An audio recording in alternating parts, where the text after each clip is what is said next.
ये बताएं कि ईडी को ये बताना चाहिए किसके दबाव में वो काम कर रही है। 2015 के अंदर ईडी के जो जॉइंट डायरेक्टर थे या जो आईओ थे, आईपीएस ऑफिसर, उन्होंने सोनिया जी के बारे में, राहुल जी के बारे में केस क्लोज कर दिया था तमाम आर्ग्यूमेंट देख करके। उसके बाद में क्या कारण रहे होंगे कि केस को पुनः खोल करके 15 की बात बता रहा हूँ आपको, जब क्लोज हो चुका उसके बाद में केस को पुनः खोला गया है और टारगेट करके इस प्रकार की हरकत की गई है। वो कांग्रेस कार्यकर्ताओं पर आक्रोश है, देश भर में लोगों में आक्रोश है, क्योंकि कानून का राज सब चाहते हैं, कानून सबके लिए बराबर है, परंतु टारगेट बना करके आज सोनिया जी और राहुल जी तक पहुँचे हैं। पूरे देश के अंदर 8 साल से तमाशा हो रहा है, ईडी का, इनकम टैक्स का, सीबीआई का। वो तमाशा बर्दाश्त करते करते लोग दुखी हो गए हैं। अब किसी से पूरी बम्बई में, कलकत्ता में, चेन्नई में, दिल्ली में, वो आपको बताएंगे कि हालात क्या है देश के अंदर, पर सब लोग घबराए हुए हैं। क्या लोकतंत्र में घबराहट होना अच्छी बात है? क्या लोकतंत्र में लोग अपने दिल की बात नहीं कह सके, जबान पे नहीं ला सके, अच्छी बात है क्या? लोकतंत्र के मायने ये है कि आप खुल के अपनी बात करो। वो नहीं हो पा रहा देश के अंदर। सबके मुंह पे ऐसी स्थिति कर दी है कि बोलेंगे तो देश थोड़े हो जाएंगे, हम लोग जेल जाएंगे। कई पत्रकार जेलों में बैठे हुए हैं, साहित्यकार बैठे हुए हैं, लेखक बैठे हुए हैं। आपको हमको तो मालूम ही नहीं है। पूरे देश में गांव गांव में तनाव हो गया है हिंदू मुसलमानों के बीच में। रामनवमी का जुलूस हो, चाहे वो फ्राइडे की नमाज हो, जिस रूप में अभी जो आपके सोशल मीडिया में आप देखते होंगे 400-500 लोग तो मामूली बात है, आक्रोश में निकल रहे हैं गलियों के अंदर। ये बड़े बड़े शहरों की बात आती है दिल्ली में तो, पर जो गांव गांव में तनाव हो गया, ये देश बर्दाश्त कर सकता है क्या? अफोर्ड कर सकता है क्या? इसलिए राहुल गांधी ने ठीक कहा था लंदन के अंदर, पूरे देश में केरोसिन छिड़क दिया गया है।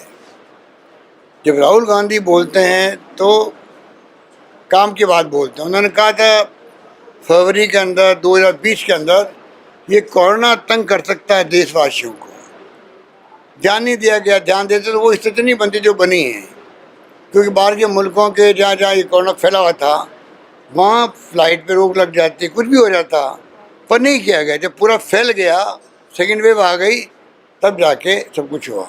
तो मेरा निवेदन ये करने का है, ये कोई दुश्मनी तो है नहीं आपस के अंदर, लोकतंत्र में पक्ष विपक्ष की ना दुश्मनी होनी चाहिए, पर ये जो सत्ता में लोग आए हैं ये हमें दुश्मन मानते हैं।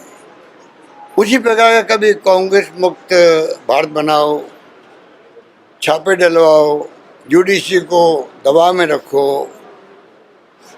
हिंदू मुसलमान की बात करो, एक टिकट मत दो मुसलमानों को, एक टिकट मत दो मैसेज देने के लिए।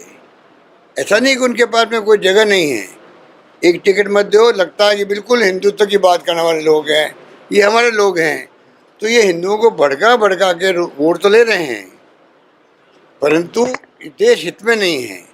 देश हित उसी में है जब आप सभी धर्म, सभी जाति, सभी वर्ग के लोग आज तक साथ रहते आए हैं सदियों से, और साथ साथ ही रहना है सब धर्मों के लोगों को। तब ये इस प्रकार की हिंसा का माहौल बनाने का फ़ायदा क्या? अंत में मैं कहना चाहूँगा प्रधानमंत्री जी से कि ईडी के तो छापे बंद करवाओ। कल मैंने टाइम मांगा था, मैंने आपको कल कहा भी था, ईडी के डायरेक्टर से, सीबीआई के डायरेक्टर से और सीबीडीटी की चेयरमैन, इनकम टैक्स के चेयरमैन से कि मैं मिलना चाहता हूँ आपसे। और मैं अपनी बात एक नागरिक के रूप में, मुख्यमंत्री एक राज्य का है चुना हुआ उसके रूप में, और मैं क्या फील करता हूँ, देशवासी क्या फील कर रहे हैं आपके बारे में, क्योंकि तीनों जो मांगा टाइम, तीनों एजेंसी प्रीमियर एजेंसी हमारी है, प्रतिष्ठित एजेंसी हमारी, बहुत महत्वपूर्ण एजेंसी हैं। उनको मैं बताऊं कि आप खुद समझ रहे हैं कि दबाव में काम कर रहे हैं, तो आपको चाहिए कि आप दबाव से मुक्त भी हों। अगर गलत आपको काम करे तो आप में हिम्मत होनी चाहिए, साहस होना चाहिए कि मेरा ज़मीर मेरे को गवाह नहीं दे रहा, इसलिए हम ये रेड नहीं कर सकते। रेड करने के लिए बहुत ही पहले रेकी करनी पड़ती है, असेसमेंट करना पड़ता है कि अगर रेड करेंगे तो क्या क्या हमें मिल सकता है, तब किसी के घर में घुसा जाता है। आपको कल फ़ोन है रात को, कल रेड करनी है, बिना तैयारी के जाते कोई मिलता नहीं वहाँ पर उसकी कितनी बेइज्जती होती है परिवार की। क्या लोकतंत्र में परिवार की बेइज्जती करना का किसी को हक है? ये जो माहौल चल रहा है, उसलिए मैंने टाइम मांगा, मुझे खुशी हुई, टाइम फटाफट मिल गया मुझे। आप फ़ोन आ गया CBD चेयरमैन साहब का, मैं बहुत खुश हुआ। मैंने 4:30 बजे का टाइम कन्वे कर दिया। जॉइंट डायरेक्टर साहब थे CBI के कोई, उनका फ़ोन आया कि हम तो जयपुर आके मिलेंगे मुख्यमंत्री महोदय से। और तो और जो टाइम मिला हुआ था मुझे CBD चेयरमैन साहब का, वापस टेलीफोन आ गया भाई कि मैंने देखा कोई स्टाफ का आदमी आ रहा होगा, मुख्यमंत्री जी कैसे आ सकते हैं, हम उनसे जाके मिल लेंगे। बात ख़त्म हो गई। ED का मैं इंतजार कर रहा हूँ। तो ये हालात है देश के अंदर, इसको हमें पहचानना पड़ेगा, देशवासियों को पहचानना पड़ेगा। अब देशवासी अभी समझ नहीं पा रहे हैं। हिंदू हम नहीं है क्या? महात्मा गांधी ने भी कहा था कि हिंदू होने का मुझे गर्व है, परंतु मैं सब धर्मों का सम्मान करूँगा। वही बात हम सब कहते हैं। आप लोग हिंदू नहीं है क्या? मीडिया दबाव के अंदर है, मैं बार बार कह रहा हूँ, मीडिया के मालिक दबाव के अंदर है। और आज जो ये केस हुआ है ED वाला, नेशनल हेराल्ड अखबार 1937 में निकला है, ठीक है। आज तक कांग्रेस फाइनेंस करती आई उसको, और धीरे धीरे कमज़ोर हो गए। जैसे आज के प्रिंट मीडिया वाले कमज़ोर हो गए हैं, अपने वो तनख्वाह घटा रहे हैं, छटनी कर रहे हैं अपने संवाददाताओं की, पूरा देश देख रहा है। वही हालात इसकी थी, हेराल्ड की और ख़राब हालात थी।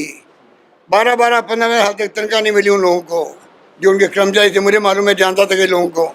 अगर मान लो AICC ने उनको इमदाद करी, लोन दिया, जो भी किया, और ये तमाम जो संगठन बने हुए हैं जिसके बारे में ये ED बुला रही है, ये नॉन प्रॉफिटेबल संगठन है।